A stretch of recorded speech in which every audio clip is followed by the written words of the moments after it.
Amerika Federatsiya tekshirish idorasi Xitoy poytaxti Beyjingda o'tkaziladigan qishliq olimpik tanarkat musobaqasiga qatnashadigan amerikalik tanarkatchilarni tor hujumiga qarshi turish uchun telefonini uyda qoldirishga va bir qatim shiltiladigan telefon shiltishga ogohlantirdi.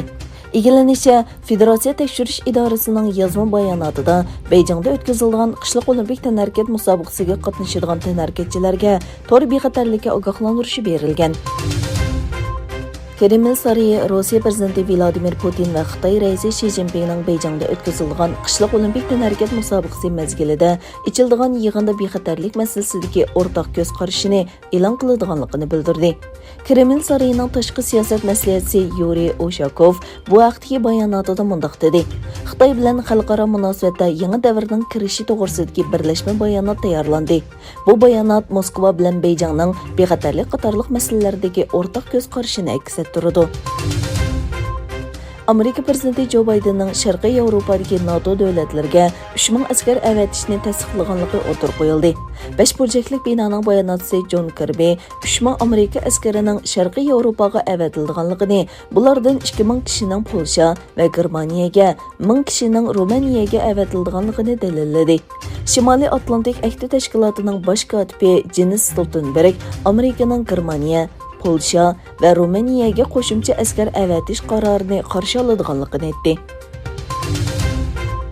Angliya havo armiyasining urush aeroplanlari Shotlandiyaning shimolidan Angliyaning havo bo'shlig'iga yaqinlashgan 4 Rossiya aeroplanini to'sdi. Egilanishicha, Rossiya aeroplanlari Angliyaning havo bo'shlig'iga daxl-taruz qilmasdan qaytib ketgan. Germaniya axborot ijozatnoma va nazoratchilik komiteti bayonot e'lon qilib, bugungi Rossiya televiziyasining Germancha kanalining zarur tarqatish ijozatnomasi bo'lmaganligi uchun cheklanganligini bildirdi.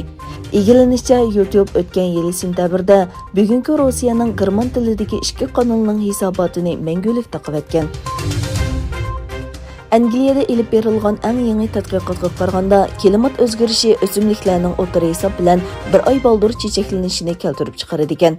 Tadqiqotchilarning 18-asrdan hozirgacha bo'lgan xotirlarni o'z ichiga olgan tabiat kalendari deb atalgan sonliq ma'lumot ombaridagi 406 xil o'simlik turiga qarata 4000 dan ortiq kuzatish ilib borgan.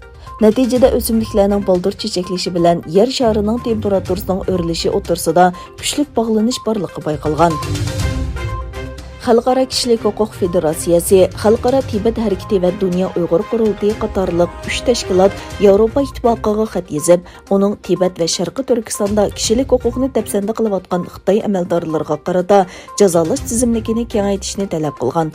Bayonotda Yevropa ittifoqi Xitoy davlat va partiya rahbarligining Tibet va Uyg'ur xalqini nishon qilgan kishilik huquq o'lchamlariga qabul qilg'usiz darajadagi daxl-taruziga qarshi turish irodasini davomli namoyon qilish kerak deyilgan.